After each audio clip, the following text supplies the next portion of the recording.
Assalamualaikum warahmatullahi wabarakatuh. Apa kabar anak-anak? Alhamdulillah, pasti sehat ya. Salam semangat dari Bu Reti. Meskipun kita tidak bisa bertemu secara langsung dan kalian harus mendengarkan suara Bu Reti melalui video ini ya. Tapi Bu Reti harap kalian tetap semangat, tetap rajin belajar, tetap tekun supaya cita-cita kalian dapat tercapai gitu ya. Nah, pada pertemuan kali ini kita akan belajar pelajaran bahasa Indonesia materi pidato persuasif. Baik, sebelum kita masuk ke materi nanti, Bu Reti ingatkan ya, jangan lupa klik like, komen, dan subscribe channelnya Bu Reti ini ya, supaya Bu Reti lebih semangat dalam membuat video pembelajaran yang lainnya. Begitu ya. Tetap semangat semuanya.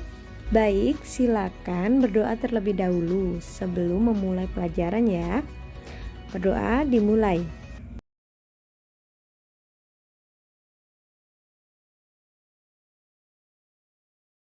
Selesai. Anak-anak, sebelum pelajaran dimulai, ini saya ingatkan lagi, kalian harus mengirimkan kata hari ini satu anak maksimal 3 kali pengiriman, dan pengirimannya itu satu kata hari ini dengan satu pesan suara yang berbeda, terpisah gitu ya. Baik, mari kita berpikir. Pernahkah kalian membaca atau mendengarkan atau berpidato secara langsung?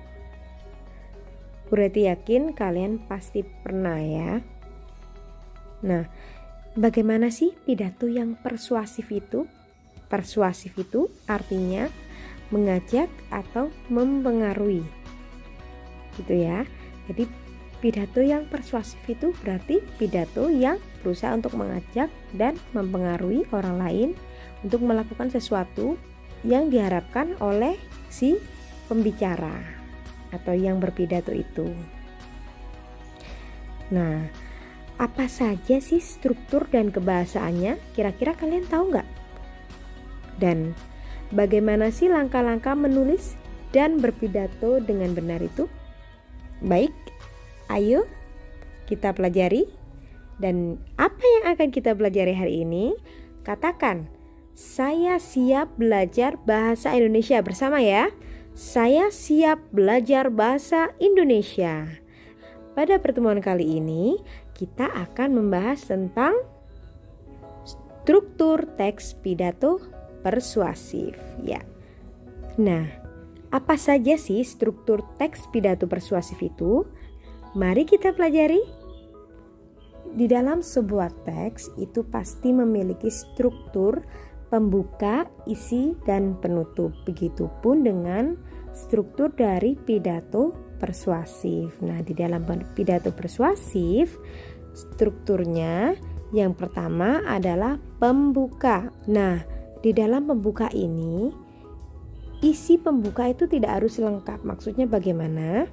Nah, di sini kan dalam pembuka itu ada salam pembuka, kemudian ada sapaan penghormatan, dan ucapan syukur serta tujuan dari pidato.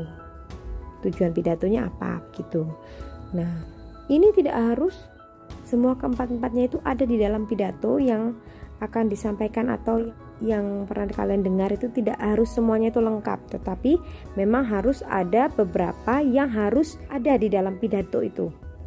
Yang pertama tentunya harus dengan salam pembuka. Salam pembuka biasanya karena kita mayoritas muslim, berarti membukanya Assalamualaikum warahmatullahi wabarakatuh.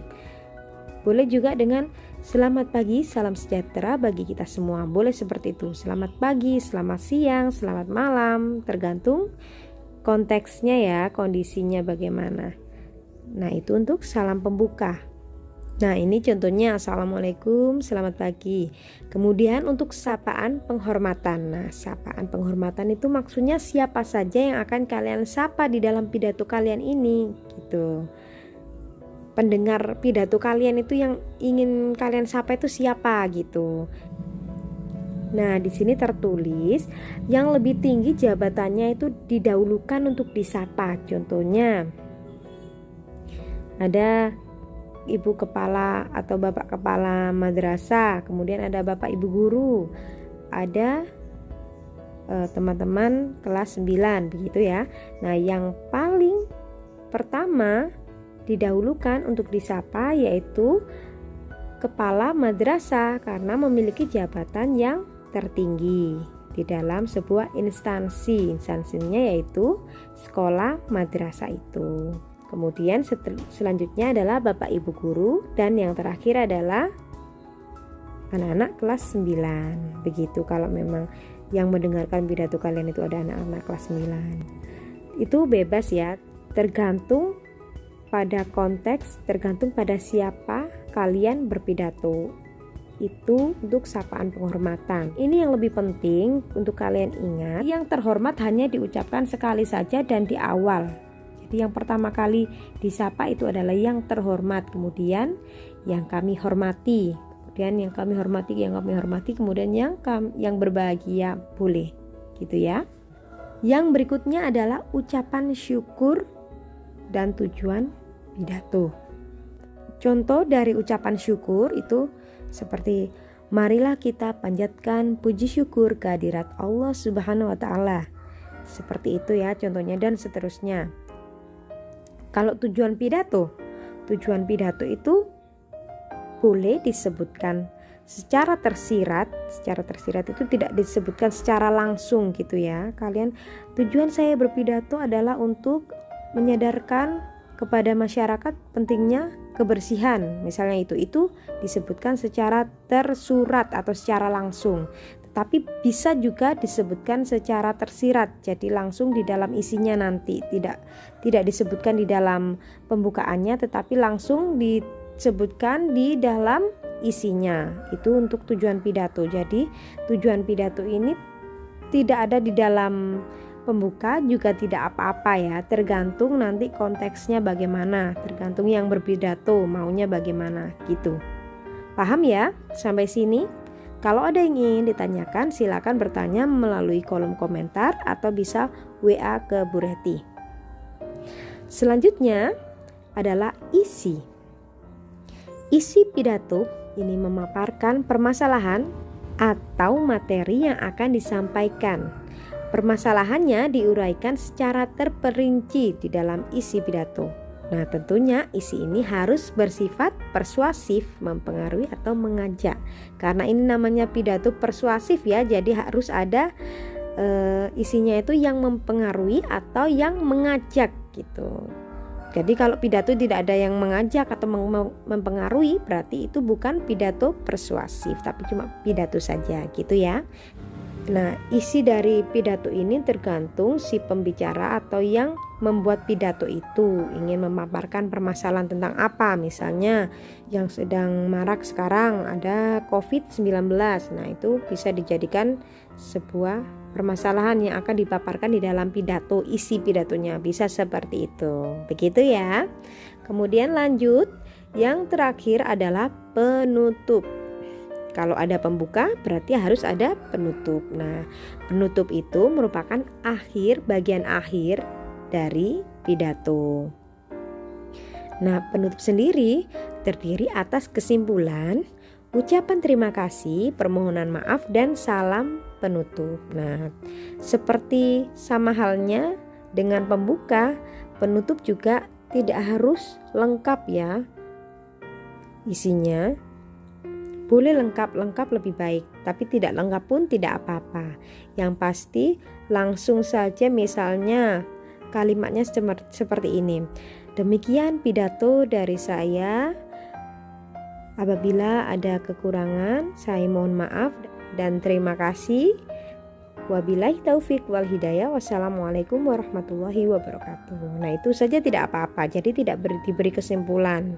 Langsung ucapan terima kasih, permohonan maaf dan salam penutup. Itu saja tidak apa-apa.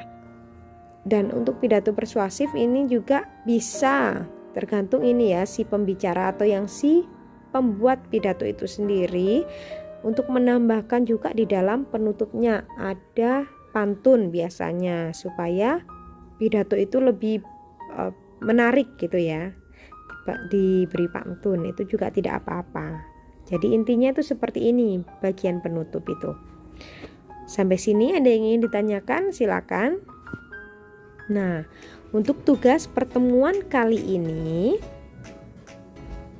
silakan kalian telaalah struktur dari teks pidato persuasif berwarna pada slide selanjutnya dengan mengisi titik-titik yang ada pada gambar panah. Nah, di sini ada contohnya ya. Nah, ini adalah struktur dari teks pidato persuasif yang kami hormati Bapak dan Ibu guru. Nah, ini termasuk struktur apa gitu. Kemudian tanda panahnya nanti diisi. Nah, ini termasuk struktur apa? Nah, ini termasuk struktur sapaan penghormatan. Nah, begitu. Paham ya? Berikut ini adalah tugasnya. Mari menelaah struktur teks pidato persuasif. Nah, kalian bisa pause video ini supaya kalian bisa lebih enak mengerjakannya. Ini tanda panahnya nomor 1 di berwarna blok yang saya blok warna kuning. Nah, untuk yang nomor 2 yang saya beri blok warna hijau. Yang nomor 3 yang saya beri blok warna biru. Kemudian yang nomor 4 yang saya beri blok warna merah muda. Yang nomor 5 yang saya beri blok warna abu-abu. Dan yang terakhir yang nomor 6 yang saya beri blok warna merah. Begitu, saya rasa ini sudah jelas. Kemudian kalau misalnya kalian kurang jelas tulisannya, boleh langsung kalian klik di kolom komentar atau langsung WA saya ya. Nanti saya kirim gambarnya ini untuk kalian. Begitu ya. Nah, ini penting diingat. Tugas dari slide sebelumnya ini kalian kerjakan di lembaran jawabannya saja, kemudian difoto dan dikumpulkan melalui WA Bu Reti. Begitu ya. Nah, cukup sekian penjelasan dari Bu Reti. Bu Reti mengucapkan terima kasih dan mohon maaf apabila ada kekurangan dalam penyampaian materi pertemuan kali ini. Saya ingatkan lagi, jangan lupa like, komen, dan subscribe channelnya Bu Reti ini ya. Semangat belajarnya dan wassalamualaikum warahmatullahi wabarakatuh.